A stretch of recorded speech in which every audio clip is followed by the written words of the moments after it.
Hi, ಎಲ್ಲರಿಗೂ ನಮಸ್ತೆ. ನಾನು ಹಳ್ಳಿ ಹುಡುಗಿ ಅನು. ಇವತ್ತು ನಾವು ಬೆಂಡೆಕಾಯಿ ಫ್ರೈ ಮಾಡೋಣ. ಇದು ನಮ್ಮ ಮನೆಯಲ್ಲಿ ಆದಂತಹ ಬೆಂಡೆಕಾಯಿ.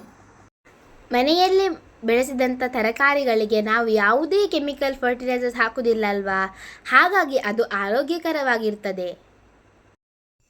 ಈಗ ಬೆಂಡೆಕಾಯಿಯನ್ನು ಚೆನ್ನಾಗಿ ತೊಳೆದುಕೊಳ್ಳೋಣ.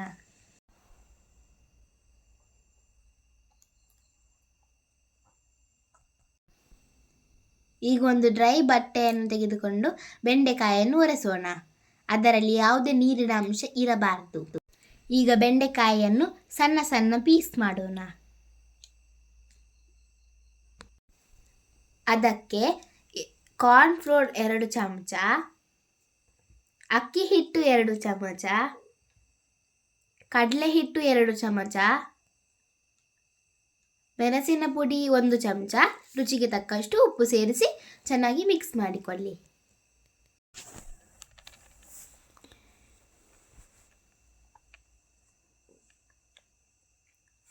ಈಗ ಸ್ವಲ್ಪ ಸ್ವಲ್ಪನೇ ನೀರು ಹಾಕಿ ಮಿಕ್ಸ್ ಮಾಡೋಣ.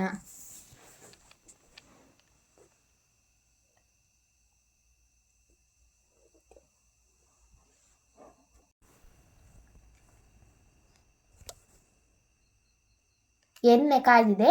ಈಗ ಒಂದೊಂದೇ ಬೆಂಡೆಕಾಯಿಯನ್ನು ಹಾಕಿ ಫ್ರೈ ಮಾಡೋಣ.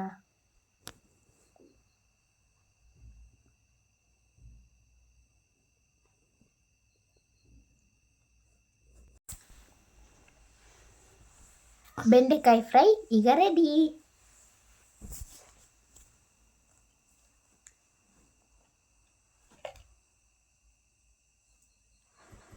ನೀವು ಒಂದ್ಸಲ ಮನೆಯಲ್ಲಿ ಟ್ರೈ ಮಾಡಿ ನೋಡಿ, ಕ್ರಿಸ್ಪಿಯಾಗಿ ಟೇಸ್ಟಿಯಾಗಿರ್ತದೆ. ಈ ವಿಡಿಯೋ ನಿಮಗೆ ಇಷ್ಟ ಆದರೆ ಲೈಕ್ ಮಾಡಿ, ಶೇರ್ ಮಾಡಿ ಮತ್ತು ಮರೆಯದೆ ನನ್ನ ಚಾನಲನ್ನು ಸಬ್ಸ್ಕ್ರೈಬ್ ಮಾಡಿ. ಪಕ್ಕದಲ್ಲಿ ಇರುವ ಬೆಲ್ ಬಟನ್ ಅನ್ನು ಒತ್ತಿ ಆಲ್ ಅನ್ನು ಸೆಲೆಕ್ಟ್ ಮಾಡಿ. ಧನ್ಯವಾದಗಳು.